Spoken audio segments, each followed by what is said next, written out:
Hello दोस्तों, आपका बहुत बहुत स्वागत है आपके अपने चैनल अग्रवाल हाउस में। आज हम आपको एक कहानी सुनाने जा रहे हैं जो कि एक सच्ची घटना पर आधारित है।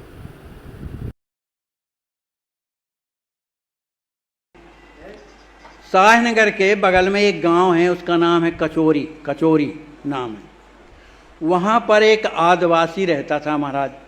आदिवासी वो बड़ा सीधा सरल व्यक्ति था। वो हमारे यहाँ खेत की जुताई करने के लिए आता था। 3 हल चलते थे हमारे, तो हम जाते आते रहते थे खेती का काम में। तो एक दिन उसने क्या किया कि एक जगह पानी भरा हुआ था, तो उसमें मछलियाँ वो मार रहा था और दोपहर का समय था, तो हम उसको भोजन ले गए क्योंकि वो बैल देख रहा था दोपहर में। तो जब मछली मार रहा था तो हमको बड़ा दुख लगा। हमने कुछ उससे कहा नहीं, उसको भोजन दिया। भोजन तो उसने कर लिया। जब शाम हुई तो हमने कहा, भैया कल से तुम हमारे यहाँ काम करने मत आना। कहा, महाराज क्यों ना आएंगे? हमने कहा, इसलिए कि हम तुमको इतना ला के भोजन देते हैं, फिर भी तुम मछली मारते हो, जीव हत्या करते हो।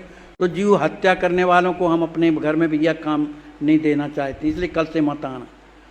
तो उसको बड़ा दुख लगा महाराज। बड़ा ईमानदार आदमी था, आदिवासी था। उसने कहा, महाराज मैं कान पकड़ता हूँ, आज के बाद मैं कभी हत्या नहीं करूँगा, जीव हत्या नहीं करूँगा। तो मैंने कहा, ठीक है भैया कल से आना। अब वो इतने ही भर में उसका मन का खिंचाव मेरे तरफ हो गया। कहे, महाराज अब मैं क्या किया करूं? तो मैंने कहा, भैया तुम कुछ ना कर किया करो, अपना सीताराम सीताराम कहा करो, और क्या करोगे? यही अच्छी है, भगवान का सीताराम कहते रहे, हल चलाते रहे, यही काम किया करो। आदिवासी था महाराज, विशेष ज्ञान तो होता नहीं उन लोगों को, सीधे साधे बेचारे सीताराम कहना शुरू कर दिया महाराज। वो हल चलाता था तो सीताराम, चलता था तो सीताराम। ऐसा करते करते 1 माह के अंदर उससे अपने आप सीताराम निकलता था, उसके मुख से अपने आप। माने उसकी जीभ, माने ओंठ हिलते ही रहते थे। तो एक दिन की बात है महाराज, कम से कम 2 माह बाद उसे स्वप्न में एक साधु का दर्शन हुआ। साधु का दर्शन हुआ। बड़े बड़े बाल थे, वही बता रहा था। दर्शन हुआ। उन साधु ने कहा, सुनो तुम ये राम नाम लेना बंद कर दो, और नहीं तो तेरे को इतना कष्ट होगा कि तू मरने जैसे हो जाएगा। तो इसलिए सीताराम कहना छोड़ देते हैं। वो सवेरे महाराज मेरे पास आया, कहा कि हमको स्वप्न में एक साधु दिखे हैं और कह रहे थे कि सीताराम मत कहा करो, नहीं तेरे को बड़ा कष्ट होगा। तो महाराज अब मैं क्या करूं? मैंने कहा, भैया छोड़ दे तो फिर। अरे भाई जब कष्ट होना तो छोड़ दे भाई। कहे, हम क्या करें, वो मैं छोड़ना भी चाहता हूँ, तू भी छोड़ता नहीं है, अंदर ही बैठ के कोई सीताराम कहता है महाराज, अब मैं क्या करूं? हमने कहा, तो कोई बात नहीं, तुम कहो भैया। माने ऐसी स्थिति हो गई उसकी कि अपने आप सीताराम कहता है।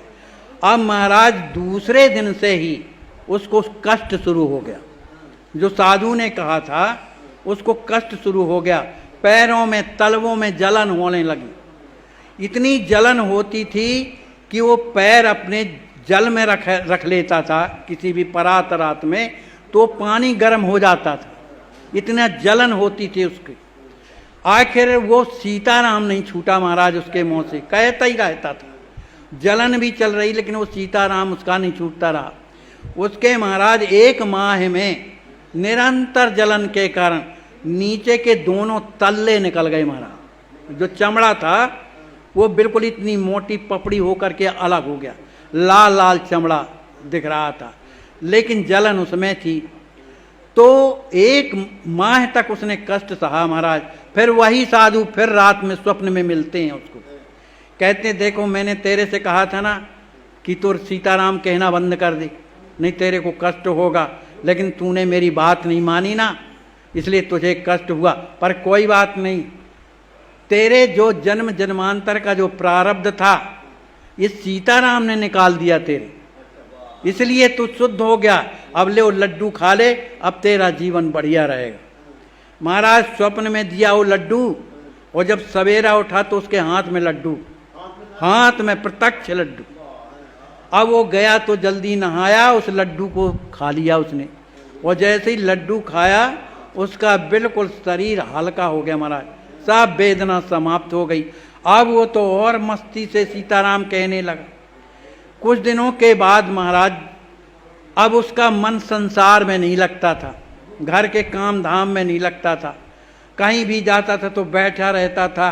सीताराम कृपा है भगवान की, उसको कुछ अच्छा नहीं लगता था। जब उसकी पत्नी थी, लड़के थे, सब कुछ थे, लेकिन उसे कुछ अच्छा नहीं लगता था, बस सीताराम कहता था और मस्ती से आंखें मूंदे और बल्कि यही भजन करता रहता था। एक दिन की बात है महाराज कि उसका जीवन समाप्त हो गया, माने शरीर शांत हो गया, लेकिन विचित्रता ये थी महाराज जी कि उसको जमीन में लेटाए थे, लेकिन उसकी एक उंगली अपने आप हिलती थी। शरीर में चेतना बिल्कुल नहीं है, लेकिन उंगली हिल रही थी। तो आदिवासी लोग कहने लगे, भैया ये भगवान का नाम लेता था, तो भैया इसको अभी ना ले चलो कि जलाओ, क्योंकि इसकी उंगली हिल रही है। कोई भाई क्या आदिवासी लोग तो हैं, तो रुके रहे कि भाई ये उंगली हलना बंद हो तब फिर ले चलें इसको। अब इधर पर वो पहुंच गया कहाँ, जमराज जी के यहाँ। उसने ये सब घटना मेरे को बताई, तब बता रहा हूँ।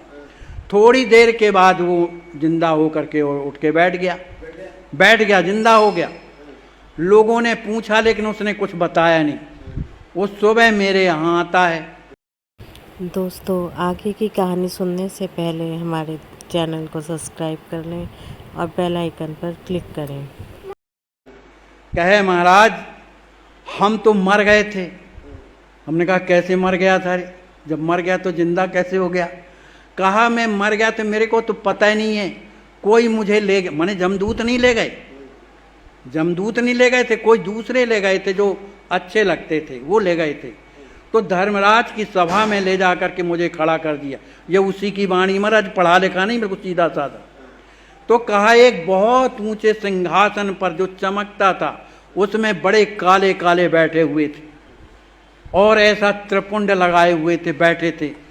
तो उन्होंने मेरे तरफ जब देखा तो कहा इसको तुम यहाँ क्यों ले आए भाई, इसको जहाँ का तहाँ भेजो, दूसरा आदमी से के नाम का है, अमुक गांव में, उधर से लाओ इसको।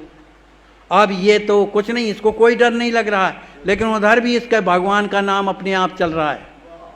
माने शरीर से लिया हुआ नाम वो आत्मा भी लेती रहती है, कहने का भाव ये। अब उसने वहाँ के जब दृश्य को देखा, नरकों का, लोग चिल्ला रहे हैं, पिट रहे हैं, कुट रहे, हाय हाय कर रहे हैं, तो उसने कहा भैया हम इतने दूर आ गए हैं तो हमको थोड़ा नरक दिखा दो। कहा रे ऐसे कैसे दिखा दो, तुम तो जल्दी चलो, तुम्हारा थोड़ी जीवन समाप्त हुआ है। तो इसी बीच में वो आ गया था, जब उंगली हिल रही थी वो बंद हो गई, उठ के बैठ गया। तो उसने बताया महाराज जी कभी भूल करके अपराध नहीं करना चाहिए। इतना कष्ट है, इतना कष्ट है उस नरकपुरी में कि कान नहीं दिए जाते महाराज जी, कान नहीं दिए जाते हैं। पर मेरे को मालूम है कि मुझे किस दिन मरना है, मुझे बता दिया है उनने, हाँ, कि तुम्हें कब मरना है, मैंने पूछ लिया है।